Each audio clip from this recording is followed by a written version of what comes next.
할머니 언제 쫓겨나? 엄마 할머니 빨리 쫓아내야 된다고 했는데. 5살 손자가 과자 먹으며 순수한 눈으로 물었습니다. 지금 제가 무슨 소리를 들은 걸까요? 쫓겨난다고요? 이 집에서 제가요?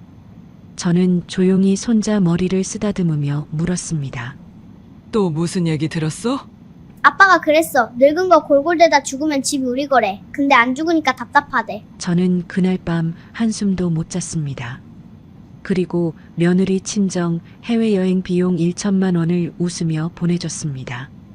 5년입니다. 아들 결혼시키며 제 명의 강남 아파트에 신혼집 차려줬습니다. 매달 생활비 500만 원에 손자 학원비까지 전부 제가 냈습니다. 그런데 돌아온 건 빨리 죽어라였습니다. 며느리는 몰랐습니다. 그 아파트가 아직도 제 명의라는 걸요. 아들 며느리가 비행기 탄 지 10분 만에 전화 한 통 걸었습니다. 60억이요? 네, 오늘 바로 계약하죠. 하와이에서 신나게 놀다 돌아온 현관문 앞 비밀번호가 바뀌어 있었습니다. 아직도 안 열려? 비밀번호가 틀렸대. 빨리 열어봐! 여보세요, 문 좀 열어주세요. 빨리 죽길 바랐던 아들 며느리 60억 아파트에서 쫓겨나 쪽방으로 굴러떨어진 처참한 최후 지금 시작합니다.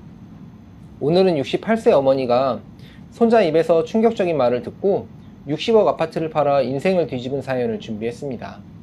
자식한테 배신당한다는 게 어떤 기분인지, 그리고 그 끝에서 어떻게 다시 일어설 수 있는지 영상 끝까지 함께 해주세요. 그날도 평범한 오후였습니다. 5살 손자 민수가 거실 소파에 앉아 과자를 먹고 있었고 저는 옆에서 민수 머리를 쓰다듬고 있었어요. 햇살이 창문으로 들어와 민수의 볼을 환하게 비추고 있었죠. 민수가 과자를 오물오물 씹으며 고개를 들었습니다.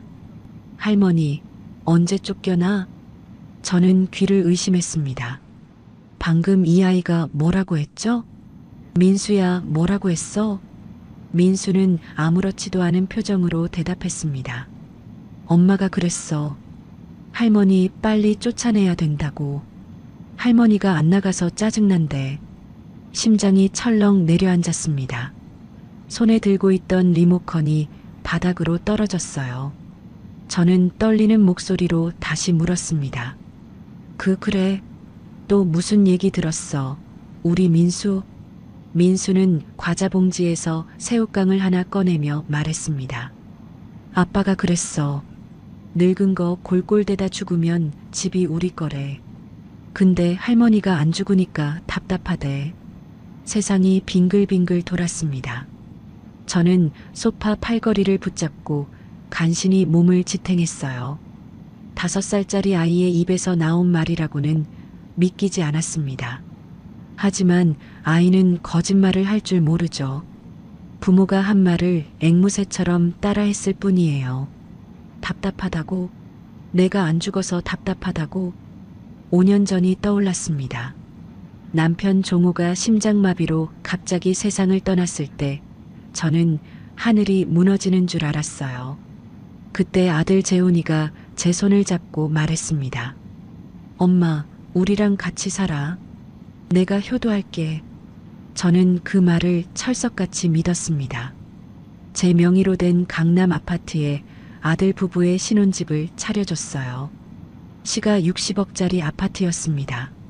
매달 생활비 500만 원, 손자 학원비, 며느리 용돈까지 전부 제가 냈어요. 제 통장에서 빠져나간 돈만 수억 원이었습니다. 그런데 돌아온 게 이거였습니다. 빨리 죽어라. 며느리 유진이의 얼굴이 스쳐 지나갔습니다. 처음 시집 왔을 때 유진이는 참 얌전해 보였어요. 어머니, 어머니 하며 잘 따랐죠. 그런데 아이가 태어나고 나서 유진이는 완전히 달라졌습니다. 저녁 식탁에 반찬이 올라오면 유진이는 저에게만 따로 접시를 내밀었어요. 어머니, 이거 드세요. 어머니 입맛에 맞을 거예요. 나중에 알고 보니 그건 유통기한이 지난 반찬이었습니다. 냉장고 구석에 처박혀 있던 것들을 저한테만 줬던 거예요. 한여름에는 제 방 에어컨을 꺼버렸습니다. 어머니, 어르신들은 냉방병 걸리기 쉬워요. 건강 생각해서 그러는 거예요. 저는 땀에 젖은 채로 밤을 지새웠습니다. 거실 에어컨은 밤새 쌩쌩 돌아가는데 제 방만 찜통이었어요. 유진이 친구들이 집에 놀러 오면 더 비참했습니다. 우리 어머니가 요즘 깜빡깜빡 하셔서요. 연세가 있으시니까 이해해 주세요. 저는 치매 환자 취급을 받았습니다. 멀쩡한 정신으로 그 말을 듣고 있어야 했어요. 친구들이 저를 불쌍하다는 눈으로 쳐다볼 때 저는 웃는 얼굴로 고개를 끄덕여야 했습니다. 그날 저녁 저는 일찍 방에 들어가 누웠습니다. 잠이 오지 않았어요. 거실에서 재훈이와 유진이의 목소리가 들려왔습니다. 여보, 어머니 방 있잖아. 그 방 창고로 쓰면 딱인데. 유진이의 목소리였습니다. 저는 숨을 죽이고 귀를 기울였어요. 요양원 알아볼까? 거기 보내면 우리도 편하고. 재훈이가 대답했습니다. 뭘 그렇게 서둘러. 어차피 집은 우리 거 될 건데. 가슴이 칼로 베이는 것 같았습니다. 제 아들이, 제가 뱃속에서 10달을 품고 낳은 제 아들이 저 말을 하고 있었어요. 그날 밤 저는 한숨도 못 잤습니다. 천장을 바라보며 지난 5년을 떠올렸어요. 남편 제삿날 유진이는 귀찮다며 참석도 안 했습니다. 제 생일에는 케이크 하나 없었어요. 어머니 연세에 케이크가 뭐가 필요해요? 살찌기만 하지라던 유진이의 말이 귓가에 맴돌았습니다. 아들에게 저는 뭐였을까요? 그저 빨리 죽어서 재산을 넘겨줘야 할 노인, 눈엣가시 같은 존재, 그게 전부였던 겁니다. 다음 날 아침 유진이가 밝은 얼굴로 다가왔습니다. 어머니 있잖아요. 저희 친정 부모님이랑 하와이 여행 가려고요. 효도 여행이에요. 1천만 원만 보태주시면 안 될까요? 저는 속으로 피가 거꾸로 솟았습니다.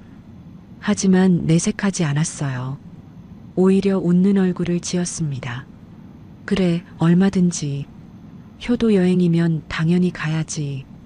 저는 그 자리에서 유진이에게 1천만 원을 이체해줬습니다. 유진이는 신이 나서 어머니 최고예요. 하며 방으로 들어갔어요. 저는 그 뒷모습을 바라보며 생각했습니다. 그래, 실컷 놀다 와라. 돌아왔을 때 네 꼴이 어떻게 되는지 두고 보자. 그날 밤 저는 서랍에서 등기부등본을 꺼냈습니다. 60억짜리 이 아파트, 소유자 이름은 분명히 김순자였어요. 아들 내외는 이 집이 당연히 자기들 거라고 생각했겠지만 법적으로 이 집은 온전히 제 것이었습니다. 서랍 깊숙한 곳에서 오래된 사진 한 장을 꺼냈습니다. 30년 전 집을 나간 첫째 딸 민정이의 사진이었어요.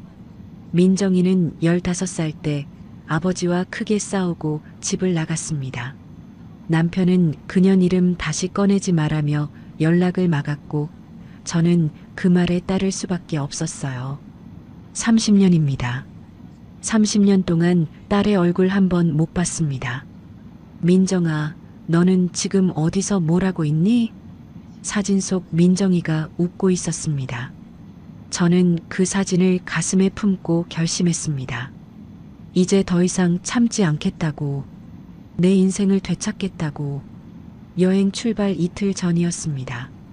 유진이가 거실을 분주하게 꾸미고 있었어요. 풍선을 달고 테이블에 와인잔을 세팅하고 고급 치즈 플레이트까지 준비했습니다.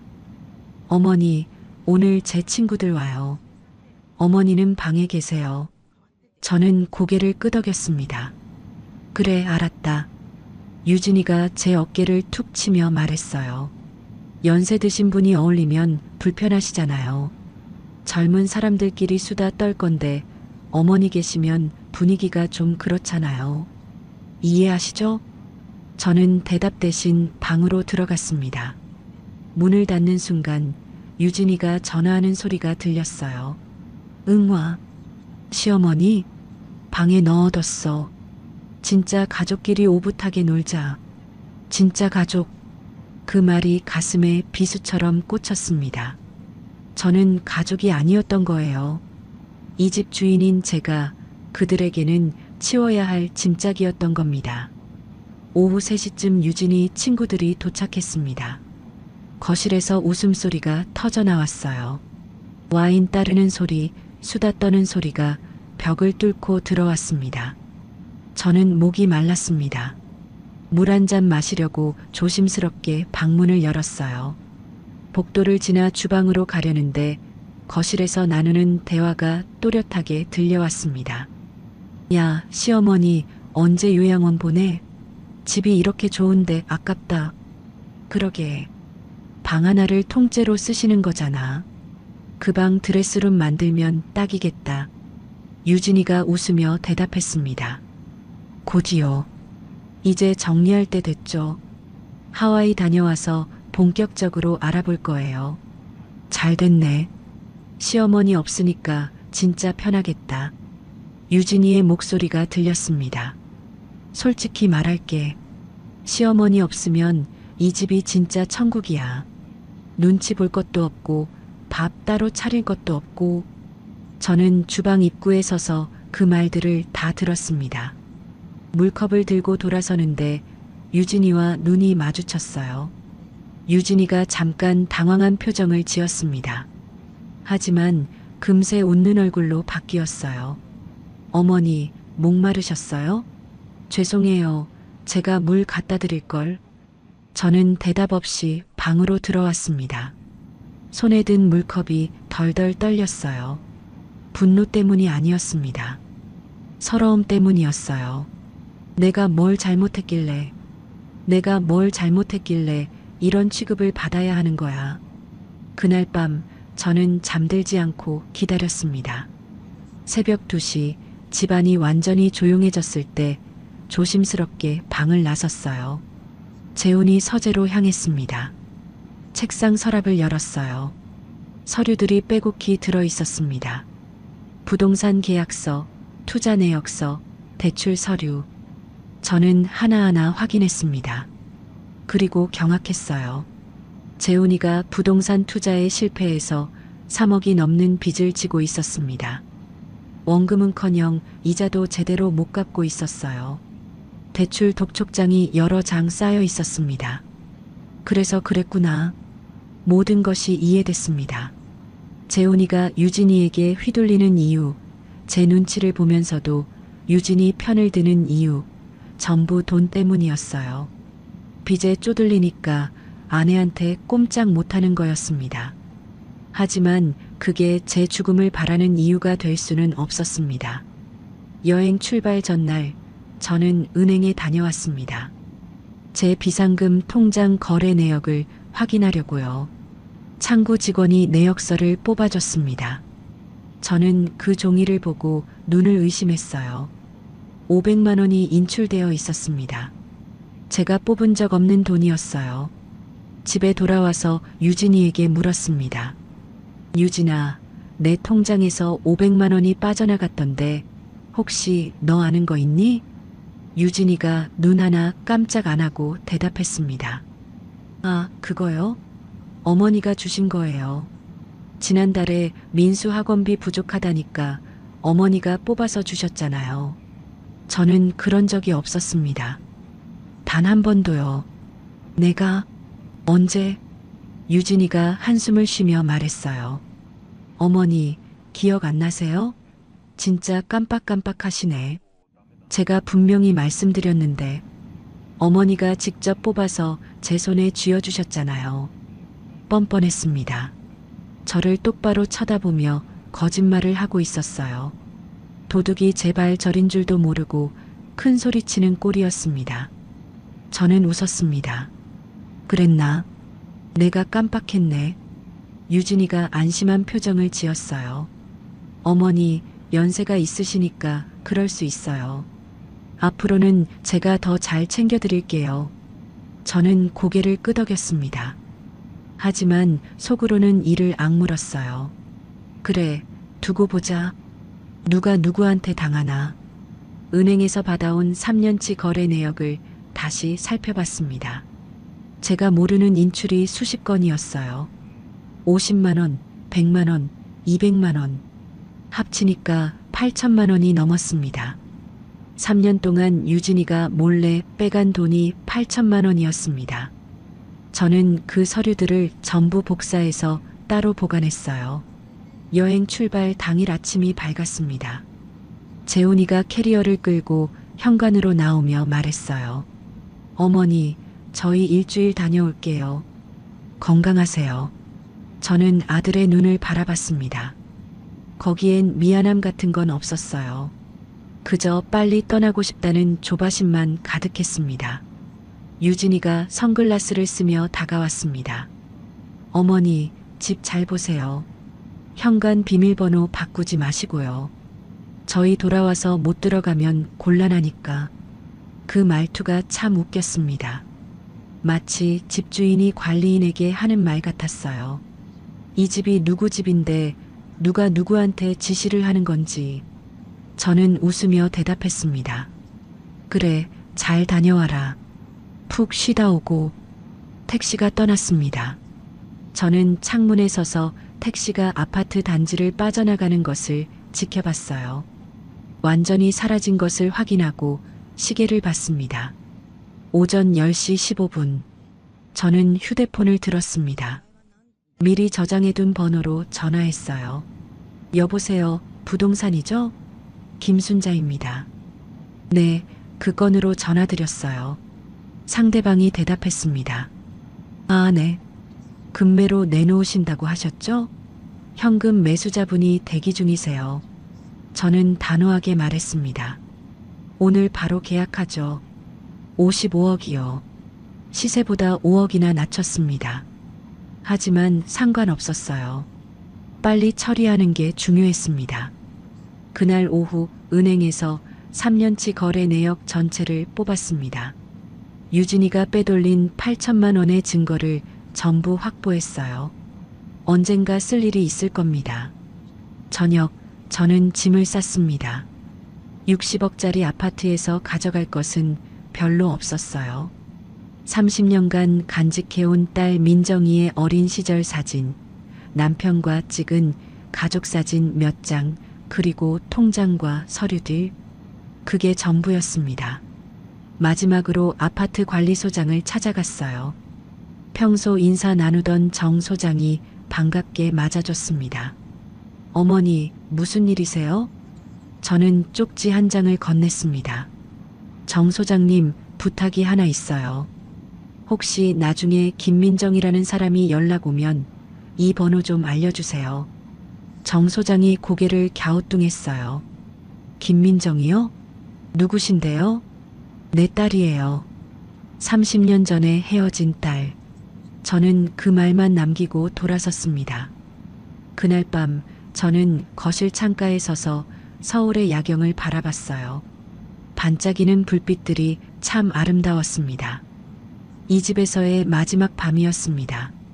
아파트 매매 잔금일이 밝았습니다. 저는 공인중개사 사무실에서 매수자와 마주 앉았어요. 50대 초반으로 보이는 남자였는데 현금 부자라고 했습니다. 금매를 찾고 있었다더군요. 계약서에 도장을 찍었습니다. 떨리지 않았어요. 오히려 후련했습니다. 입금 확인되셨습니다. 55억 원이요. 공인중개사가 말했습니다. 저는 휴대폰으로 계좌를 확인했어요. 정말로 55억이 찍혀 있었습니다. 60억짜리 집을 5억이나 깎아서 팔았지만 후회는 없었습니다. 저 돈이면 남은 인생 편하게 살 수 있어요. 무엇보다 아들 내외 손에서 벗어날 수 있다는 게 중요했습니다. 서류 정리를 마치고 아파트로 돌아왔습니다. 짐을 챙겨서 나가려는데 현관 앞에 누군가 서 있었어요. 40대 중반쯤 되어 보이는 여자였습니다. 단정한 정장을 입고 있었고 눈매가 어딘가 낯익었어요. 실례지만 누구세요? 여자가 저를 바라봤습니다. 눈가가 붉어지더니 입술이 떨렸어요. 어머니, 심장이 멎는 줄 알았습니다. 그 목소리, 그 눈빛. 민정이니? 여자가 고개를 끄덕였습니다. 눈물이 볼을 타고 흘러내렸어요. 네, 어머니. 민정이에요. 30년이었습니다. 꼬박 30년 만에 딸을 다시 보는 거였어요. 저는 가방을 떨어뜨리고 민정이에게 다가갔습니다. 가까이서 보니 정말 민정이었어요. 15살 때 집을 나간 그 아이가 어느새 중년의 여인이 되어 있었습니다. 어떻게 여기 온 거야? 민정이가 눈물을 닦으며 말했습니다. 관리소장님한테 연락받았어요. 어머니가 집을 파셨다고, 그리고 제가 연락하면 번호 알려달라고 하셨다고요. 저는 정 소장에게 고마웠습니다. 제 부탁을 기억하고 연락해줬던 거예요. 그래, 근데 너 그동안 어디서 뭘 하고 살았어? 민정이가 저를 부축하며 말했어요. 어머니, 여기서 말씀드리기 그래요. 제 차로 가시죠. 천천히 다 말씀드릴게요. 민정이의 차는 검은색 외제 승용차였습니다. 저는 조수석에 앉았어요. 민정이가 운전대를 잡고 말문을 열었습니다. 어머니, 저 사실 그동안 어머니를 지켜보고 있었어요. 뭐라고? 민정이가 고개를 끄덕였습니다. 집 나간 뒤로 아르바이트 하면서 학교 다녔어요. 힘들었지만 버텼어요. 대학 졸업하고 무역회사에 취직했는데 일이 잘 풀렸어요. 지금은 직원 10명짜리 회사 대표예요. 저는 놀라서 말을 잇지 못했습니다. 15살에 집을 나간 아이가 혼자 힘으로 회사 대표가 됐다고요. 5년 전에 아버지 돌아가셨을 때도 갔었어요. 장례식장에서 멀찍이 지켜봤어요. 어머니 울고 계시는 거 봤어요. 너 그때 왔었어? 민정이가 눈물을 삼키며 말했어요. 가까이 가고 싶었는데 용기가 안 났어요. 아버지가 살아계실 때 몇 번 연락했거든요. 그런데 아버지가 전화 끊으셨어요. 저는 그 사실을 처음 알았습니다. 뭐라고? 네가 연락했었어? 네. 재훈이한테도 연락하지 말라고 하셨대요. 그래서 재훈이는 제 연락처도 몰라요. 남편이 그런 짓을 했던 겁니다. 딸이 연락해도 끊어버리고 아들에게도 누나 연락처를 알려주지 말라고 했던 거예요. 저는 그 사실을 전혀 몰랐습니다. 어머니 3년 전에 병원비 급하게 필요하셨을 때 기억나세요? 저는 고개를 끄덕였습니다. 갑자기 쓰러져서 병원에 실려갔는데 병원비가 없어서 걱정했었어요. 그런데 누군가가 익명으로 2천만 원을 입금해줬습니다. 그거 저였어요. 뭐? 작년에 건강식품 선물 받으셨죠? 그것도 저예요. 저는 멍하니 민정이를 바라봤습니다. 그동안 저를 도와준 사람이 민정이었던 겁니다. 왜 연락 안 하고 그렇게 숨어서 도와준 거야? 민정이가 울먹이며 말했어요. 연락할 용기가 없었어요. 30년이나 연락 안 했는데 갑자기 나타나면 어머니가 싫어하실 것 같았어요. 원망하실 것 같았고요. 저도 눈물이 났습니다. 이 바보야. 내가 왜 널 원망해? 30년 동안 내 걱정에 얼마나 가슴을 쳤는지 알아? 민정이가 저를 안았습니다. 30년 만에 딸을 안는 거였어요. 민정이의 어깨가 들썩였습니다. 어머니, 죄송해요. 진작 연락드렸어야 했는데. 저는 민정이의 등을 쓰다듬었어요. 아니야. 네가 살아있고 이렇게 잘 컸으면 된 거야. 그게 다야. 민정이가 눈물을 닦으며 말했습니다. 어머니, 저랑 같이 가요. 제 아파트에 어머니 방 이미 준비해뒀어요. 뭐? 방을 준비해뒀다고? 네. 언젠가 어머니 모시고 살고 싶었어요. 그래서 미리 준비해뒀어요. 차가 한강변 고급 아파트 단지로 들어섰습니다. 민정이는 한강이 보이는 펜트하우스에 살고 있었어요. 집 안으로 들어가니 정말로 제 방이 있었습니다. 햇살이 잘 드는 방에 새 이불과 가구가 놓여 있었어요. 어머니, 여기서 편하게 쉬세요. 이제 제가 모실게요. 저는 그 방에 서서 한참을 울었습니다. 아들한테는 죽기만 기다리는 존재였는데 30년 만에 찾은 딸은 이미 제 방을 준비해두고 있었던 겁니다. 세상에 이런 일이 있을까요? 한편 그 시각 하와이에서는 난리가 나고 있었습니다. 재훈이의 휴대폰이 울렸어요. 아파트 관리사무소였습니다. 여보세요? 정 소장의 목소리가 들렸습니다.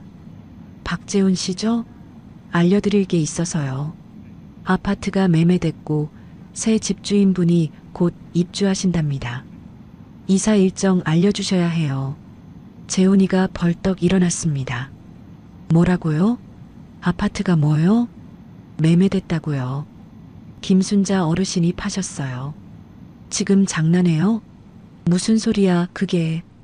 유진이가 수영장에서 올라오다 말고 물었습니다. 여보, 왜 그래? 누구 전화야? 재훈이가 휴대폰을 들고 소리쳤어요. 엄마가 집을 팔았대. 60억짜리 아파트를. 유진이의 얼굴이 하얗게 질렸습니다. 뭐? 미쳤어? 그게 무슨 소리야? 재훈이가 급하게 휴대폰으로 등기부등본을 열람했습니다. 소유자 이름이 바뀌어 있었어요. 김순자가 아닌 다른 사람 이름이었습니다. 진짜야. 진짜로 팔았어. 유진이가 재훈이에게 달려들었습니다. 당장 어머니한테 전화해. 지금 당장. 재훈이가 순자에게 전화했습니다. 연결이 되지 않았어요. 몇 번을 다시 걸어도 마찬가지였습니다. 안 받아. 엄마가 전화 안 받아. 유진이가 발을 굴렀습니다. 여행 취소야. 지금 당장 돌아가. 뭐하고 있어? 당장 비행기 알아봐. 재훈이가 멍하니 서 있었어요. 유진아, 엄마가 왜 이러셨을까? 내가 뭘 잘못한 거야?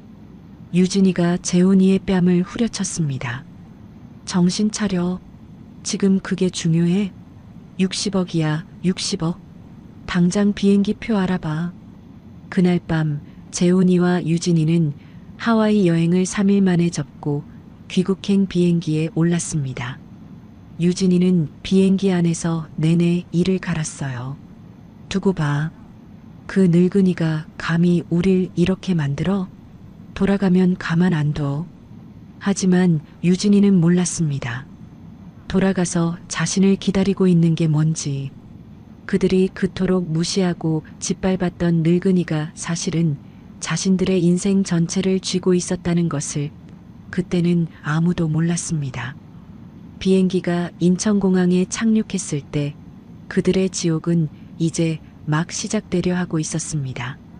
다음 날 아직도 안 오후 열려? 재훈이와 비밀번호가 유진이가 틀렸대. 아파트 앞에 여보세요, 문 좀 도착했습니다. 열어주세요. 공항에서 택시 아직도 타고 안 오는 열려? 내내 비밀번호가 유진이는 틀렸대. 입을 다물지 여보세요, 않았어요. 문 좀 열어주세요. 어떻게 된 거야? 말이 돼? 아직도 안 열려? 그 비밀번호가 늙은이가 틀렸대. 미쳤어. 같은 여보세요, 말을 문 좀 반복했습니다. 드디어 아직도 안 열려? 아파트 현관에 비밀번호가 섰습니다. 틀렸대. 유진이가 여보세요, 문좀 비밀번호를 열어주세요. 눌렀어요. 아직도 안 열려? 삐다시삐다시삐 비밀번호가 빨간 틀렸대. 불이 켜졌습니다. 여보세요, 문 좀 열어주세요. 왜 안 열려? 아직도 안 열려? 유진이가 다시 비밀번호가 눌렀습니다. 또 여보세요, 빨간 문좀 불이었어요. 비밀번호가 아직도 안 열려? 바뀌었나? 비밀번호가 틀렸대. 재훈이가 자기도 여보세요, 눌러봤습니다. 문 좀 열어주세요. 마찬가지였어요. 아직도 안 열려? 문은 꿈쩍도 비밀번호가 하지 틀렸대. 않았습니다. 여보세요, 문 좀 유진이가 열어주세요. 초인종을 미친 듯이 눌렀어요. 아직도 안 열려? 여보세요. 비밀번호가 틀렸대. 어머니, 여보세요, 문 문 좀 좀 열어주세요. 열어주세요. 잠시 후 아직도 안 열려? 문이 열렸습니다. 비밀번호가 틀렸대. 그런데 나온 사람은 순자가 아니었어요. 50대 남자였습니다. 누구세요? 유진이가 당황해서 물었습니다. 저희 집인데요. 여기 왜 계세요? 남자가 미간을 찌푸렸어요. 무슨 소리예요? 저 여기 어제 이사 왔는데 여기 제 집이에요. 재훈이가 끼어들었습니다. 아니, 잠깐만요. 여기 우리 어머니 집이에요. 김순자 씨요. 남자가 고개를 저었어요. 김순자 씨한테 제가 이 집 샀어요. 정식으로 계약하고 잔금 치르고 등기 이전까지 다 끝났습니다. 뭔 소리 하시는 거예요? 유진이의 얼굴이 새하얘졌습니다. 그때 경비원이 올라왔어요.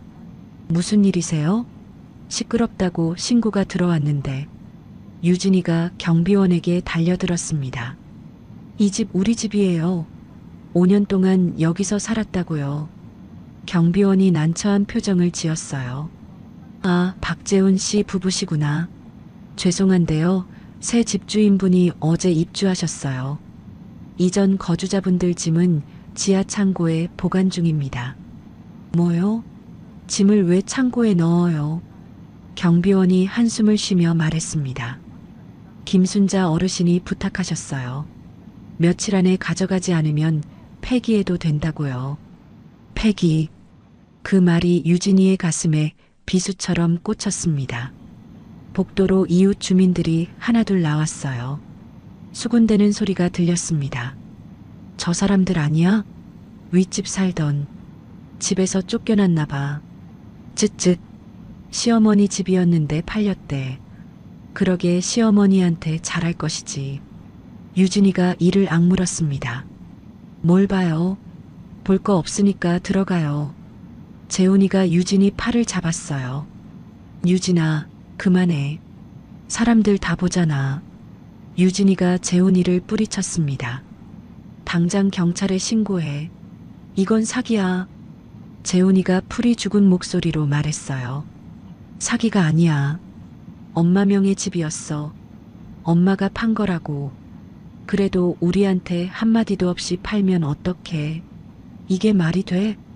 유진이가 휴대폰을 꺼내 친정 엄마에게 전화했습니다. 엄마, 나야. 큰일 났어. 시어머니가 집을 팔아버렸어. 우리 지금 갈 데가 없어. 며칠만 친정에 있으면 안 돼? 전화기 너머로 유진이 엄마 목소리가 들렸어요. 뭐? 집을 팔았다고? 야, 그래서 어쩌라고? 우리도 지금 사정이 안 좋아. 아버지 사업 망한 거 알잖아. 우리 집도 대출이자 내느라 죽겠는데 니들까지 어떻게 감당해. 엄마, 니들 문제는 니들이 알아서 해. 우리도 힘들어 죽겠어. 툭. 전화가 끊어졌습니다. 유진이가 멍하니 휴대폰을 바라봤어요. 친정에서도 버림받은 겁니다. 재훈이가 캐리어를 끌며 말했습니다. 일단 어디 가서 머리 좀 식히자. 갈 때 찾아야지. 그들은 아파트 단지를 빠져나왔습니다. 뒤에서 이웃 주민들의 수군거림이 계속 들렸어요. 저렇게 쫓겨나네. 쯧쯧. 시어머니한테 얼마나 못했으면. 유진이가 뒤도 돌아보지 않고 걸었습니다. 얼굴이 불타는 것 같았어요. 수치심과 분노가 뒤섞여서 미칠 것 같았습니다. 역 근처 저렴한 모텔을 찾았습니다. 1박에 5만 원짜리였어요. 좁은 방에 곰팡내가 났습니다. 유진이가 침대에 털썩 앉으며 말했어요. 이게 뭐야? 어제까지 60억짜리 아파트에서 살았는데 지금 이 꼴이 뭐야? 재훈이가 창밖을 바라보며 중얼거렸습니다. 내가 뭘 그렇게 잘못한 걸까? 엄마가 왜 이러시는 걸까? 유진이가 벌떡 일어났어요. 잘못은 무슨 잘못이야? 그 늙은이가 미친 거지. 60억을 왜 팔아? 죽으면 어차피 우리 거 될 건데. 그 말을 내뱉는 순간 유진이는 자신이 무슨 말을 했는지도 몰랐습니다. 하지만 재훈이는 알았어요. 바로 저 생각이 엄마를 떠나게 만든 거라는 걸. 한편 그 시각 저는 민정이의 아파트에서 따뜻한 저녁을 먹고 있었습니다. 민정이가 직접 된장찌개를 끓여줬어요. 오랜만에 먹어보는 집밥이었습니다. 유진이는 저한테 따뜻한 국 한 그릇 끓여준 적이 없었거든요. 어머니, 맛있게 드세요. 그래, 잘 먹을게. 한 숟갈 뜨는데 눈물이 났습니다. 왜인지 모르겠어요. 그냥 눈물이 났습니다. 민정이가 놀라서 물었어요. 어머니, 왜 그러세요? 안 맞아요? 아니야. 맛있어서 그래. 30년 만에 네가 해준 밥 먹으니까 눈물이 나네. 민정이도 울먹였습니다. 어머니, 앞으로 제가 매일 해드릴게요. 이제 제가 곁에 있을 거예요. 식사 후 민정이가 두꺼운 앨범 하나를 꺼내왔어요. 어머니, 이거 보여드리고 싶었어요. 앨범을 펼쳤습니다. 저는 눈을 의심했어요. 첫 장에는 5년 전 남편 장례식 사진이 있었습니다. 상복 입은 제가 울고 있는 모습이었어요. 멀리서 몰래 찍은 게 분명했습니다. 다음 장에는 제가 시장에서 장을 보는 모습이 있었어요. 그 다음 장에는 손자 민수를 유모차에 태우고 공원을 산책하는 제 모습이 있었습니다. 이게 다 뭐야? 민정이가 말했어요. 30년 동안 모은 거예요. 어머니 사진. 앨범을 넘길수록 제 사진이 계속 나왔습니다. 병원 가는 모습, 마트에서 장 보는 모습, 아파트 화단에서 꽃 보는 모습. 너 이 많은 걸 언제 다? 일부러 시간 내서 갔어요. 어머니 얼굴이 보고 싶을 때마다. 가까이 가진 못해도 멀리서라도 보고 싶었어요. 저는 앨범을 덮고 민정이를 안았습니다. 바보야. 이 바보야. 왜 진작 나타나지 않았어? 죄송해요, 어머니. 용기가 없었어요. 아니다. 내 잘못 아니야. 그때 아버지 말리지 못한 내 잘못이야. 민정이가 고개를 저었어요. 어머니 잘못 아니에요. 아버지가 워낙 고집이 세셨잖아요. 어머니도 힘드셨을 거예요.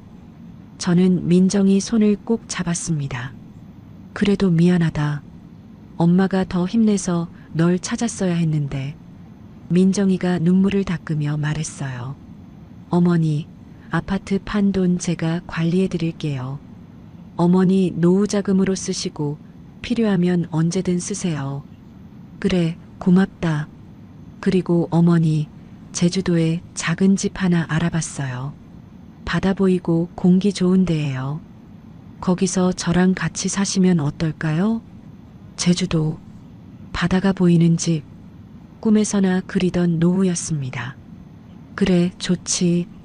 너랑 같이 살 수 있으면 어디든 좋아. 민정이가 환하게 웃었어요. 다음 주에 같이 내려가서 집 보러 가요. 어머니 마음에 드는 집으로 골라요. 저는 창밖의 한강 야경을 바라봤습니다. 반짝이는 불빛들이 눈물 때문에 흐릿하게 보였어요. 이제야 살 것 같다. 하지만 마음 한편에는 아들 재훈이 생각이 남아 있었습니다. 미운 놈이지만 그래도 내 아들이었으니까요. 민정이에게 물었어요. 민정아, 재훈이는 어떻게 해야 할까? 민정이가 잠시 침묵했습니다.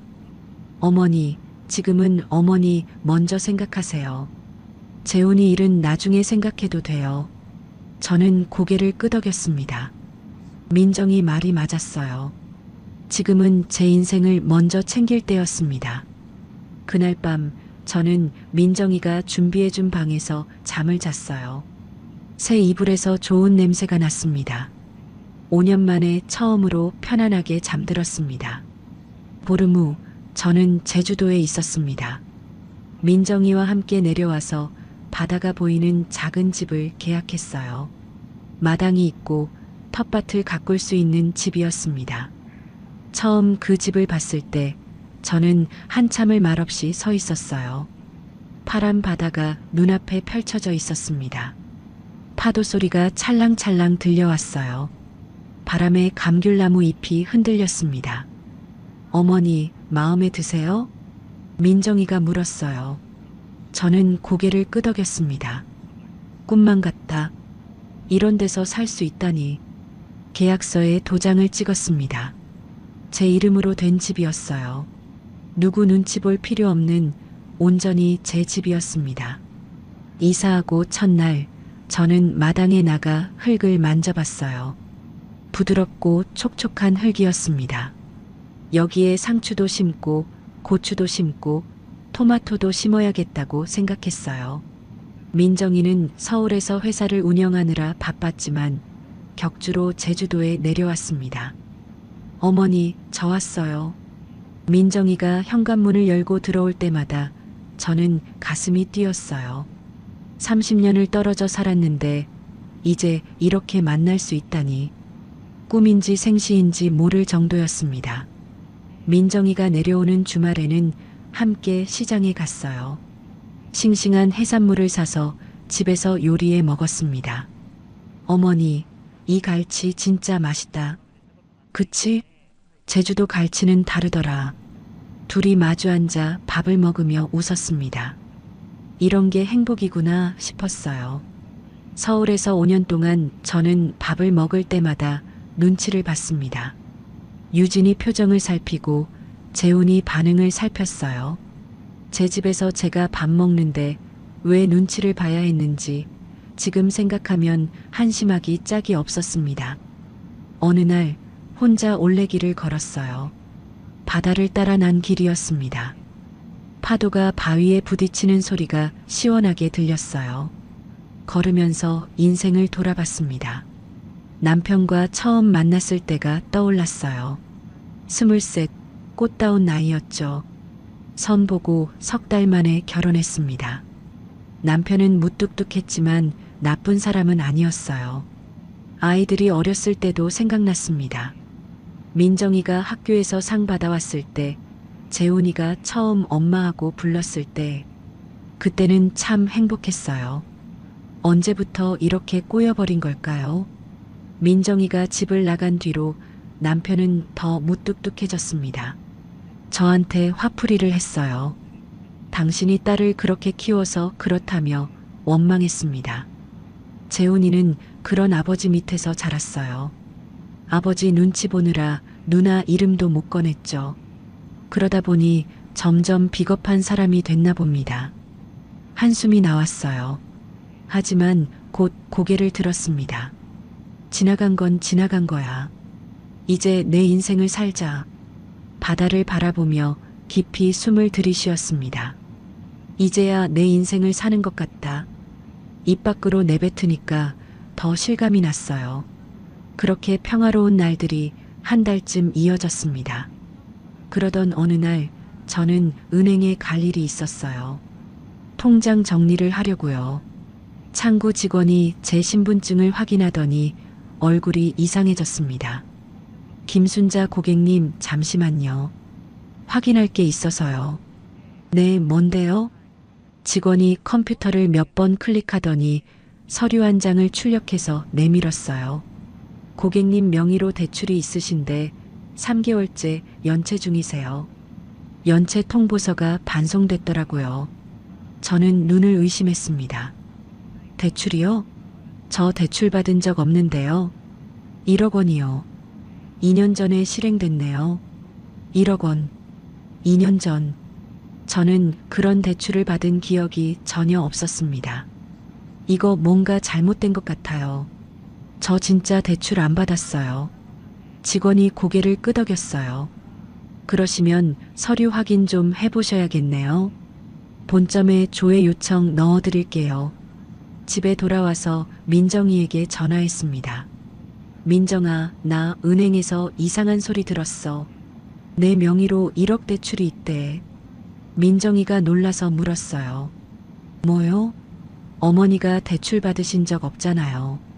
그러니까 나도 모르는 대출이야. 어머니, 저 내일 바로 내려갈게요. 서류 챙겨서 확인해봐요. 다음 날 민정이가 제주도로 내려왔습니다. 함께 은행 본점에 가서 서류를 확인했어요. 대출 서류에 제 서명이 있었습니다. 하지만 저는 그런 서명을 한 적이 없었어요. 필체도 달랐습니다. 민정이가 서류를 찬찬히 살펴봤어요. 어머니, 이거 어머니 필체 아니죠? 당연하지. 내가 쓴 게 아닌데. 민정이의 얼굴이 굳어졌습니다. 어머니, 이거 명의도용이에요.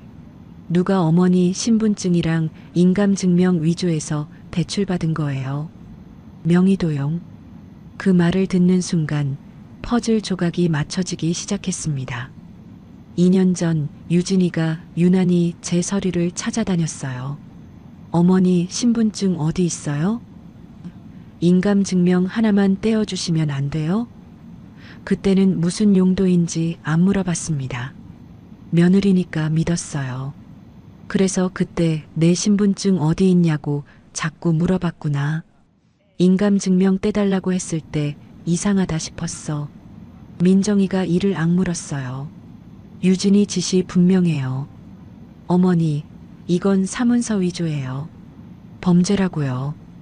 은행에서 추가 조사를 진행했습니다. 결과가 나왔어요.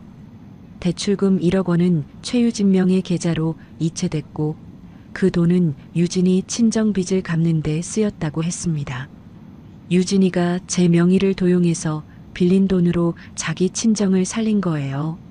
저는 분노로 온몸이 떨렸습니다. 그년이 내 이름으로 빚을 내서 제 친정 갖다 바쳤다고? 민정이가 제 손을 잡았어요. 어머니, 이건 고소하셔야 해요.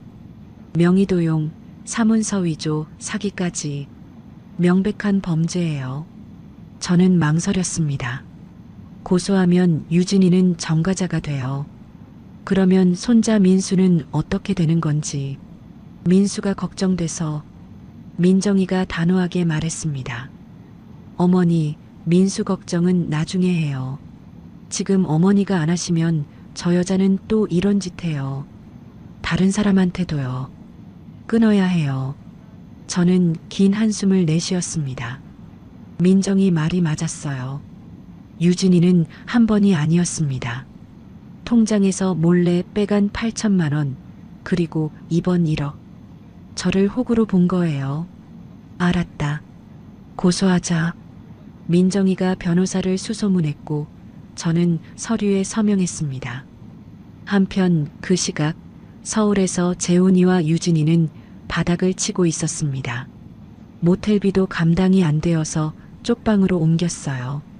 월세 30만 원짜리 곰팡내 나는 방이었습니다. 60억 아파트에서 쪽방까지 불과 한 달 만에 추락이었어요. 재훈이의 투자 실패 채권자들이 쪽방까지 찾아왔습니다. 박재훈 씨, 3억 언제 갚을 거야? 도망 다니면 끝까지 쫓아갈 줄 알아. 재훈이가 고개를 숙였어요. 조금만 시간을 주세요. 구해볼게요. 시간? 벌써 6개월째 그 소리야. 다음 주까지 못 갚으면 법적 조치 들어간다. 채권자가 나간 뒤 유진이가 재훈이에게 소리쳤습니다. 당신 엄마 때문에 이 꼴이 된 거야. 어떻게든 찾아가서 돈 받아내야지. 재훈이가 힘없이 대답했어요. 내가 무슨 면목으로 엄마를 찾아가. 다 내 잘못이야. 잘못은 무슨 잘못. 그 늙은이가 집을 팔아버린 게 잘못이지. 유진이가 벽을 쳤습니다. 손이 욱신거렸지만 상관없었어요. 분노로 미칠 것 같았습니다. 그때 현관벨이 울렸습니다. 유진이가 문을 열었어요. 등기우편이었습니다.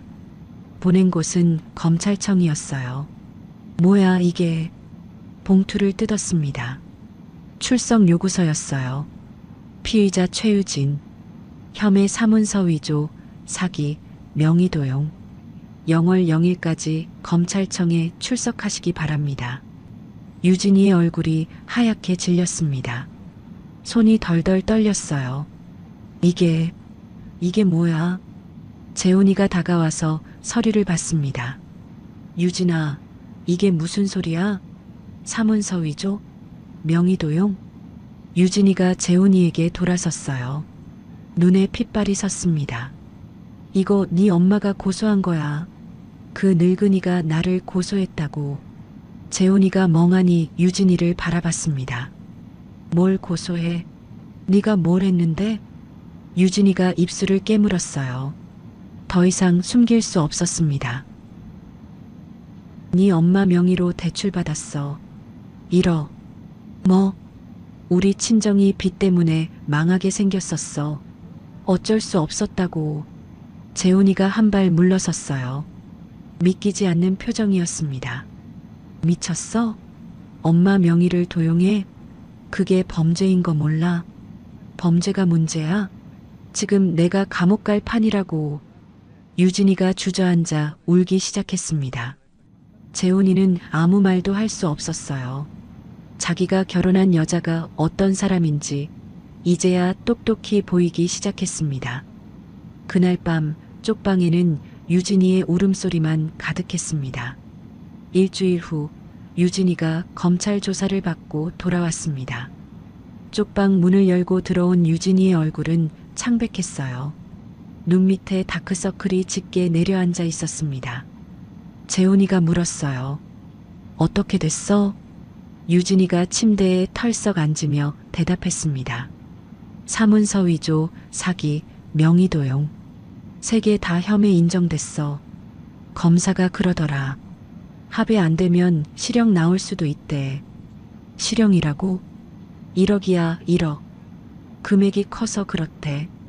유진이가 두 손으로 얼굴을 감쌌어요. 한참을 그러고 있다가 갑자기 고개를 들었습니다. 재훈 씨, 이혼해줘. 재훈이가 멍하니 유진이를 바라봤어요. 뭐? 이혼하자고. 나 감옥 갈 수도 있어. 당신이랑 같이 있으면 나만 손해야. 재훈이가 믿기지 않는다는 표정을 지었습니다. 지금 그게 말이야? 우리 결혼한 지 6년이야. 민수도 있고. 유진이가 비웃듯이 웃었어요. 6년? 그 6년 동안 당신이 뭘 해줬는데? 투자한다고 3억 날리고 엄마한테 빌부터 살고 당신이랑 살아봤자 미래가 없어. 그 말이 재훈이의 가슴에 비수처럼 꽂혔습니다. 유진아, 그래도 우리가. 유진이가 손을 내저었어요. 됐어. 솔직히 말할게. 민수 데리고 나갈 거야. 당신은 고시원에서 혼자 살아. 민수를 데리고 간다고? 당연하지. 당신한테 맡겨두면 굶어 죽을 판인데. 유진이가 짐을 싸기 시작했습니다. 얼마 안 되는 옷가지와 화장품을 가방에 쑤셔 넣었어요. 재훈이가 다가갔습니다. 유진아, 제발. 다시 한번 생각해봐. 우리 가족이잖아. 유진이가 돌아서며 말했어요. 가족? 웃기지 마. 당신 가족은 나한테 아무것도 안 해줬어. 시어머니는 나를 고소했고 당신은 빚쟁이야. 이게 무슨 가족이야. 유진이가 이혼 서류를 탁자 위에 내려놓았습니다. 여기 서명해. 도장 찍어서 보내. 재훈이가 그 서류를 바라봤어요. 손이 떨렸습니다. 유진아, 민수, 나와. 안방에서 민수가 나왔습니다. 작은 가방을 메고 있었어요. 민수가 재훈이를 올려다봤습니다. 아빠, 나 할머니 보고 싶어. 할머니한테 가면 안 돼? 재훈이의 가슴이 찢어지는 것 같았어요. 아들의 순수한 눈망울이 너무 아팠습니다. 민수야, 아빠가. 유진이가 민수의 손을 잡아 끌었어요. 가자. 아빠한테 인사 끝났지? 엄마, 근데 할머니는? 할머니는 우리 안 만나줘. 가자. 유진이가 민수를 데리고 현관으로 향했습니다. 재훈이가 따라가며 말했어요. 유진아, 제발. 민수는? 유진이가 돌아보지도 않고 대답했습니다. 연락하지 마. 변호사 통해서 얘기해. 쿵. 문이 닫혔습니다. 재훈이는 그 자리에 주저앉았어요. 방금 전까지 아내와 아들이 있던 자리가 텅 비어 있었습니다.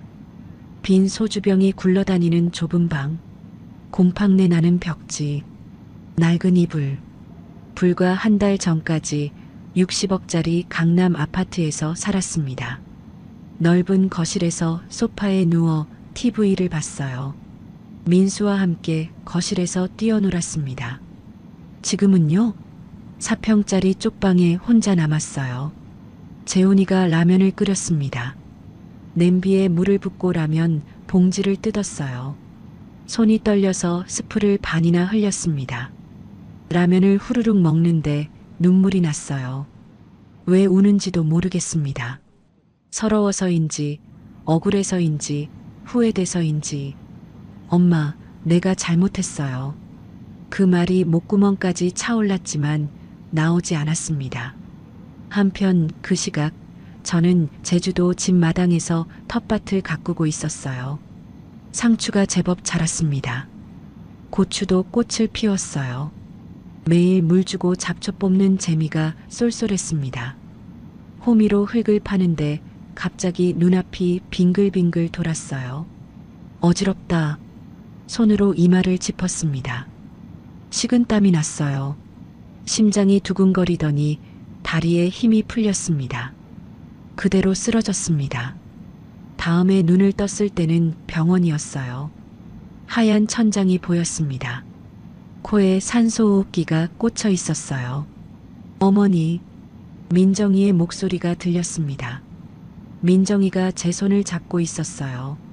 눈이 빨갛게 부어 있었습니다. 민정아, 여기가 어디야? 병원이에요. 어머니 쓰러지셨어요. 옆집 아주머니가 발견하셔서 119 불렀대요. 저는 기억을 더듬었어요. 텃밭에서 호미질하다가 어지러웠던 것까지만 기억났습니다. 의사가 들어왔어요. 김순자 환자분 보호자시죠? 말씀드릴 게 있어요. 민정이가 의사를 따라 복도로 나갔습니다. 저는 침대에 누워 그 모습을 지켜봤어요. 잠시 후 민정이가 돌아왔습니다. 얼굴이 굳어 있었어요. 뭐래? 민정이가 억지로 웃으며 말했어요. 별거 아니에요. 과로하고 스트레스 받으셔서 혈압이 많이 오르셨대요. 당분간 안정하시면 괜찮을 거래요. 그래, 다행이네. 어머니, 당분간은 텃밭일하지 마세요. 제가 다 해드릴게요. 그래야겠네. 힘이 하나도 없다. 민정이가 제 이불을 덮어줬어요.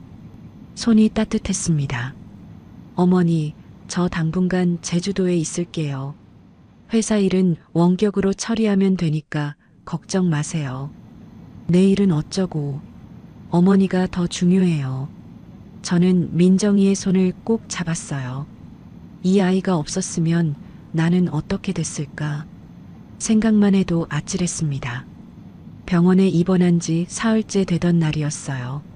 민정이가 병실로 들어오더니 조심스럽게 말을 꺼냈습니다. 어머니, 할 말이 있어요.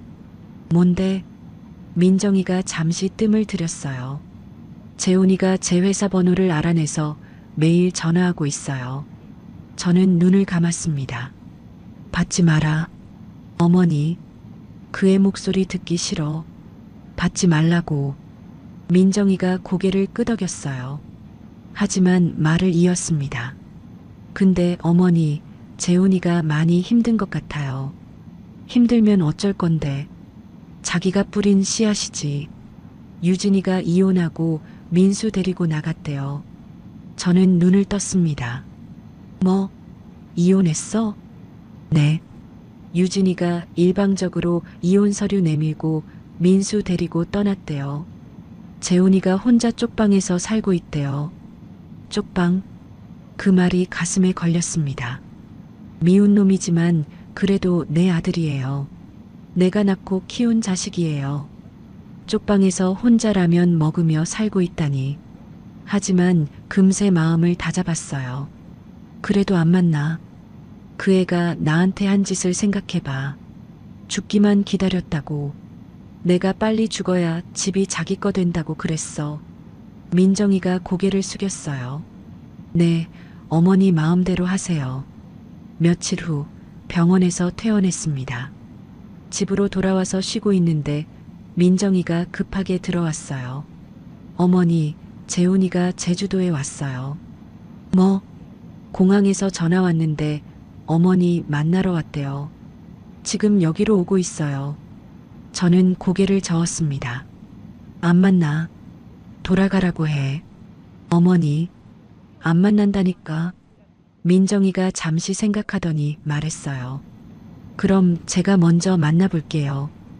어떤 상태인지 확인하고 올게요. 어머니는 집에서 쉬세요. 그래, 네가 알아서 해라. 민정이가 나갔습니다. 저는 창밖을 바라봤어요. 파란 바다가 보였지만 마음은 편하지 않았습니다. 1시간쯤 지났을까요? 민정이가 돌아왔어요. 표정이 복잡했습니다. 어떻게 됐어? 민정이가 한숨을 쉬며 앉았어요. 어머니, 재훈이 상태가 진짜 안 좋아요. 어떤데? 수염도 안 깎고 술 냄새 나고 옷도 며칠째 안 갈아입은 것 같아요.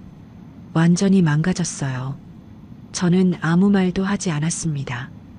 민정이가 말을 이었어요. 누나, 엄마 좀 만나게 해줘. 딱 한 번만. 제발. 할 말이 있어. 그러면서 계속 고개 숙이고 있었어요. 뭘 할 말이 있대? 그건 안 말하더라고요. 어머니한테 직접 하고 싶대요. 저는 창밖을 바라봤어요. 바다 위로 갈매기가 날고 있었습니다. 5년 전이 떠올랐어요. 남편이 죽고 막막할 때 재훈이가 제 손을 잡고 말했습니다. 엄마, 우리랑 같이 살아. 내가 효도할게. 그 말을 믿었습니다. 철석같이 믿었어요. 60억짜리 집에 들여보내주고 매달 500만 원씩 생활비 주고 손자 학원비에 며느리 용돈까지 다 대줬습니다. 돌아온 건 뭐였죠? 빨리 죽어라. 어차피 집은 우리 거 될 건데. 요양원 알아볼까? 저는 고개를 저었어요. 안 만나. 그 애가 할 말이 뭐가 있어. 다 핑계일 거야. 민정이가 제 손을 잡았습니다. 어머니, 제가 뭐라고 말씀드릴 수는 없어요. 근데 한 가지만 말씀드릴게요. 뭔데? 재훈이가 울더라고요. 어른이 저렇게 우는 거 처음 봤어요. 진짜 바닥까지 떨어진 사람 같았어요. 저는 대답하지 않았습니다. 민정이가 일어섰어요. 어머니 마음대로 하세요. 저는 어머니가 어떤 결정을 하든 지지할게요. 민정이가 나간 뒤 저는 오래도록 창밖을 바라봤습니다. 미운 놈, 죽어도 싫은 놈. 하지만 그래도 내 아들. 마음 한쪽이 자꾸 흔들렸습니다. 다음 날 아침 민정이가 낡은 상자 하나를 들고 왔습니다.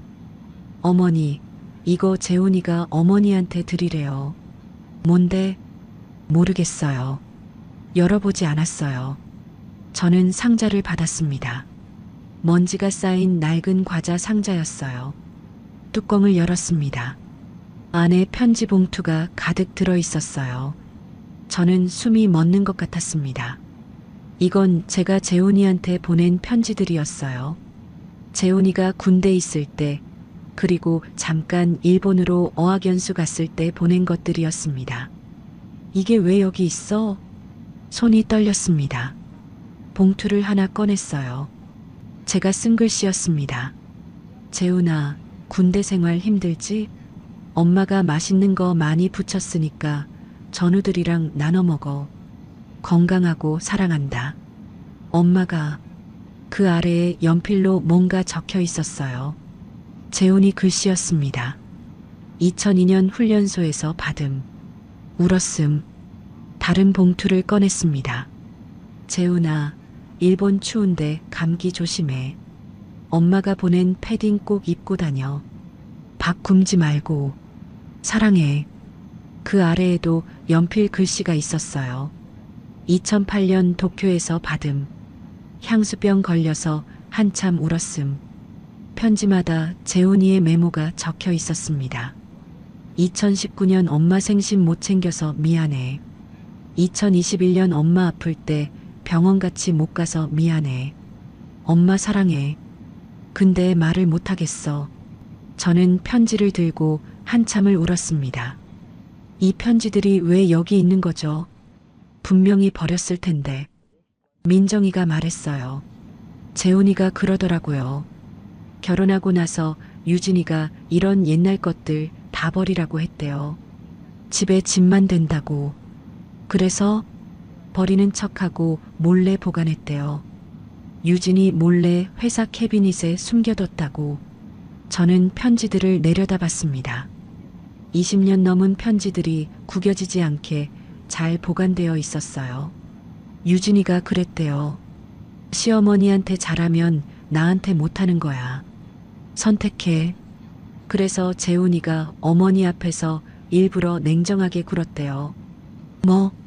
빚 때문에 유진이한테 약점 잡혀서 끌려다녔대요.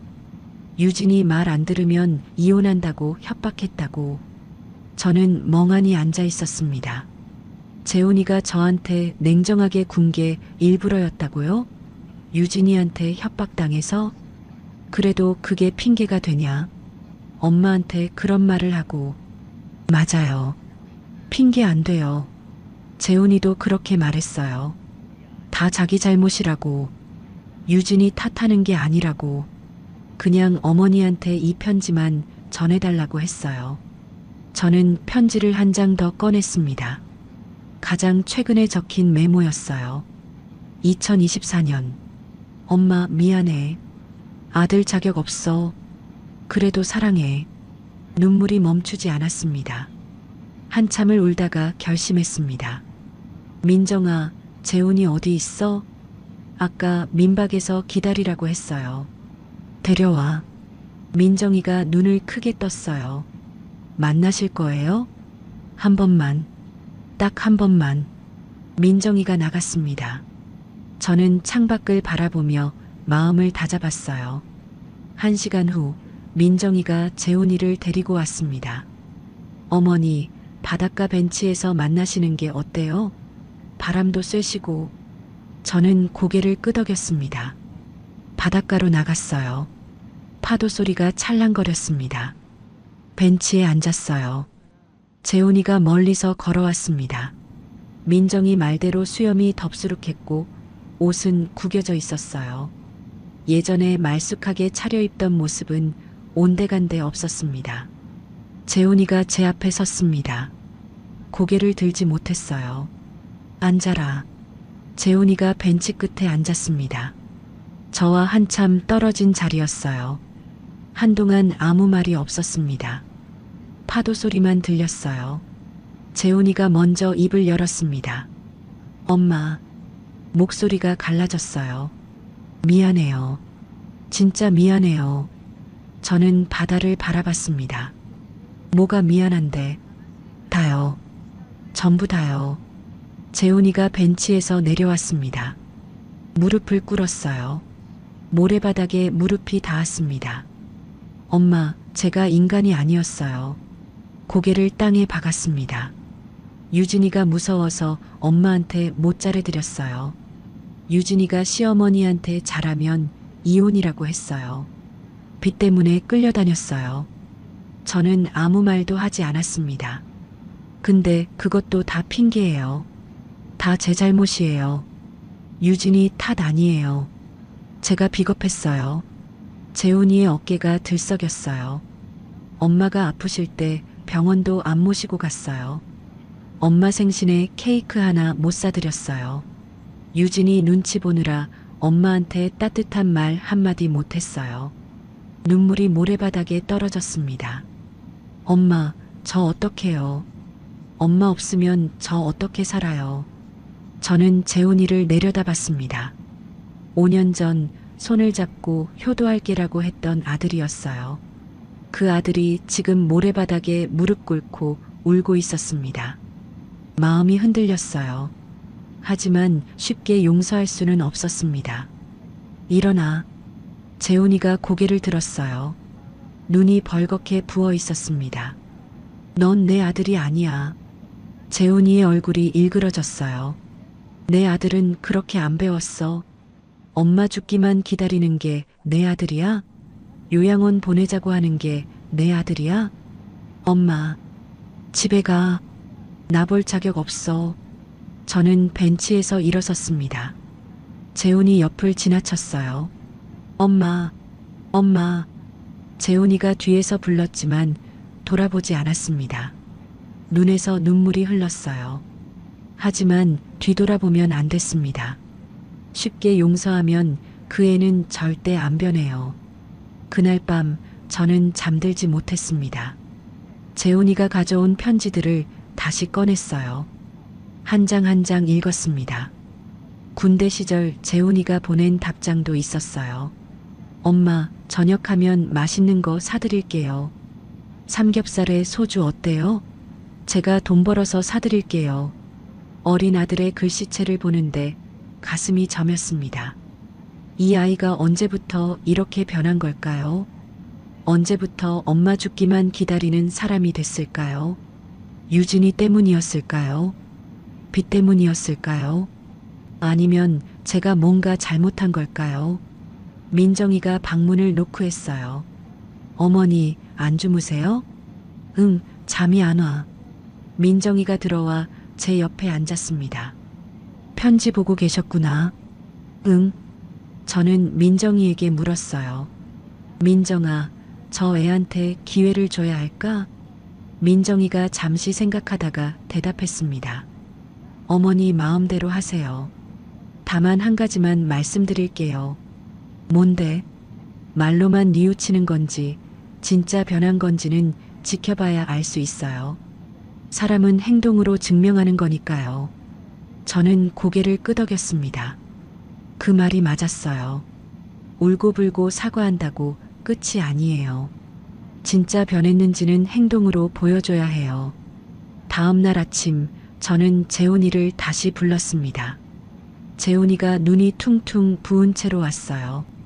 밤새 온 것 같았습니다. 저는 단도직입적으로 말했어요. 조건이 있어. 재훈이가 고개를 들었습니다.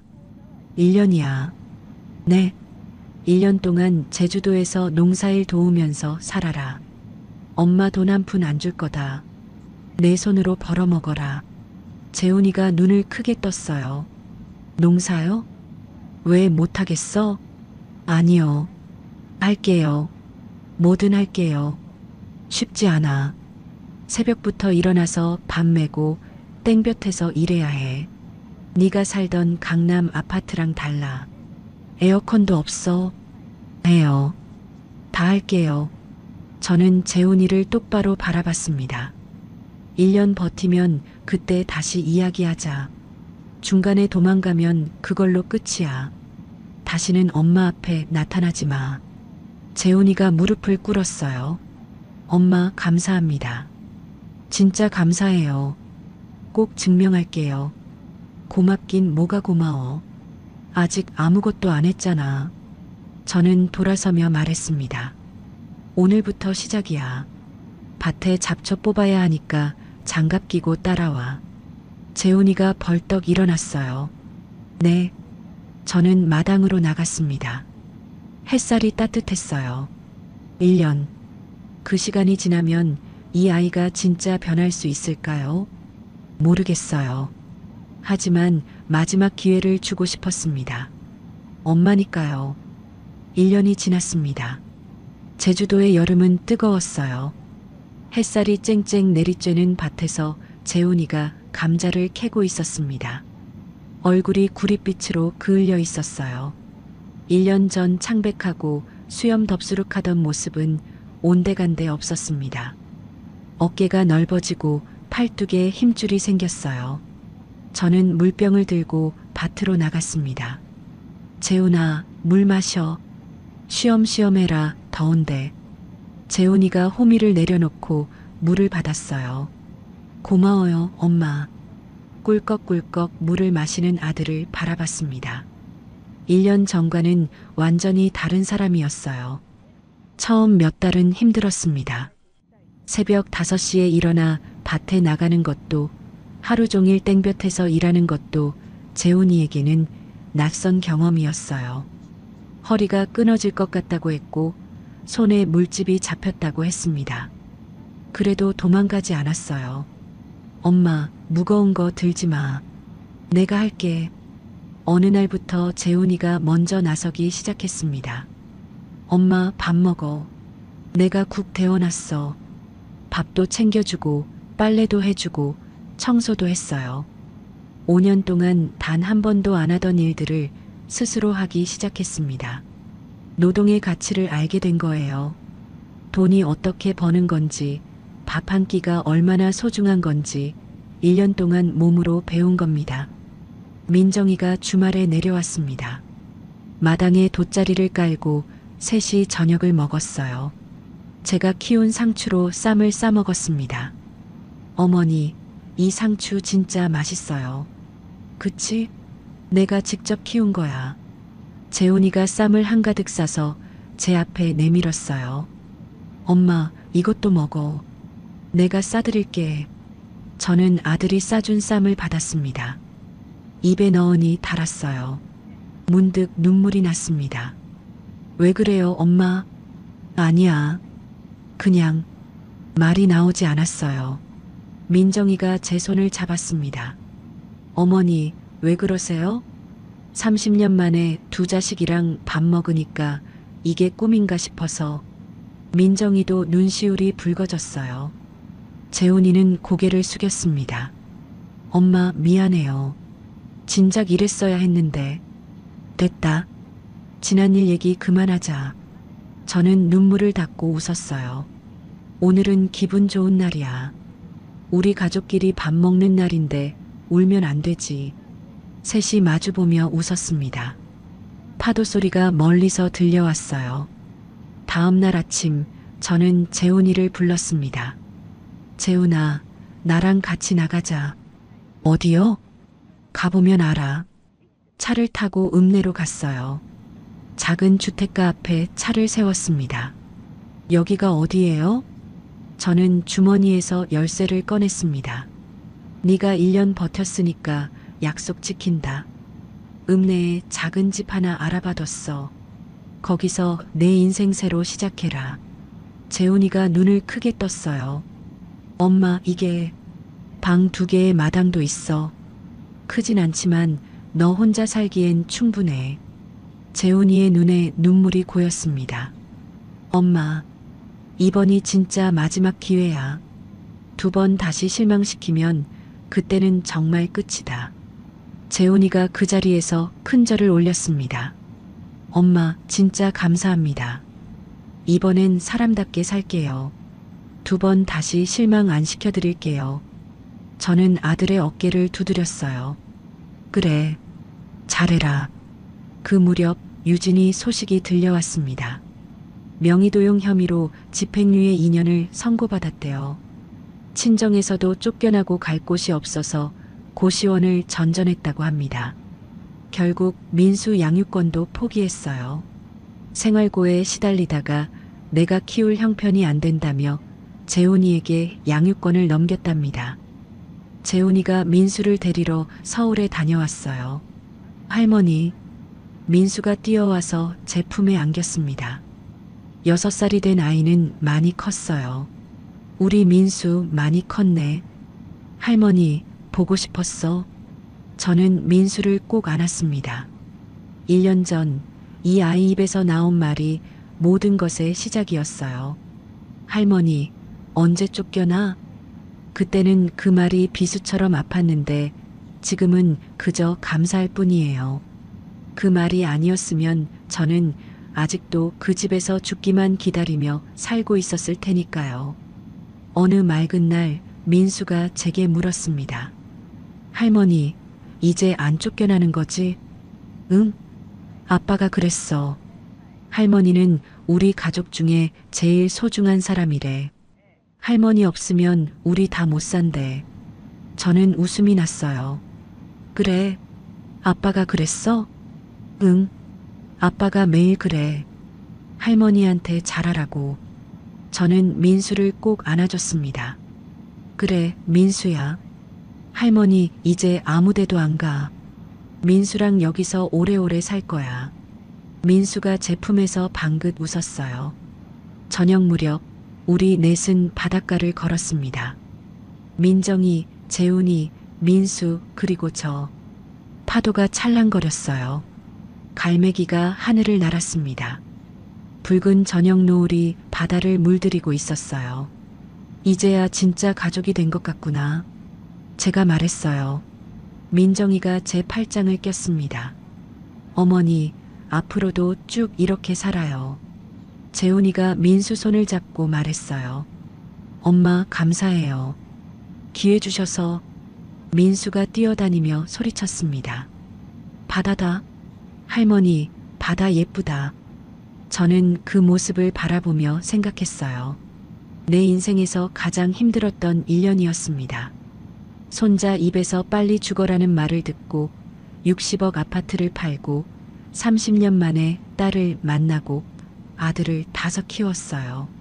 하지만 가장 행복한 1년이기도 했습니다. 가족은 핏줄이 아니라 마음이라는 걸 68년 만에 알았어요. 곁에 있다고 가족이 아니에요.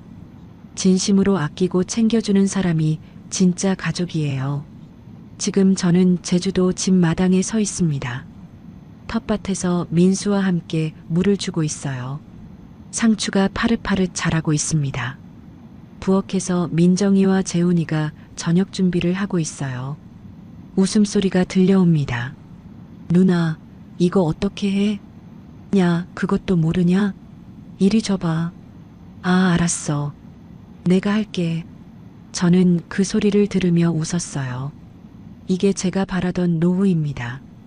자식들과 웃으며 밥 먹고 손자와 텃밭 가꾸고 바다 보며 살아가는 것. 60억짜리 강남 아파트는 없어요. 하지만 그때보다 100배, 1000배 행복합니다. 복수는 누군가를 파괴하는 게 아니에요. 보란 듯이 행복해지는 것, 그게 진짜 복수입니다. 저는 지금 제 인생에서 가장 행복한 복수를 하고 있어요. 김순자 어머니의 이야기 어떠셨나요? 차가운 겨울을 견딘 나무가 봄에 가장 푸르게 피어나듯 순자 씨도 가장 힘든 시간 끝에서 진짜 행복을 찾았습니다.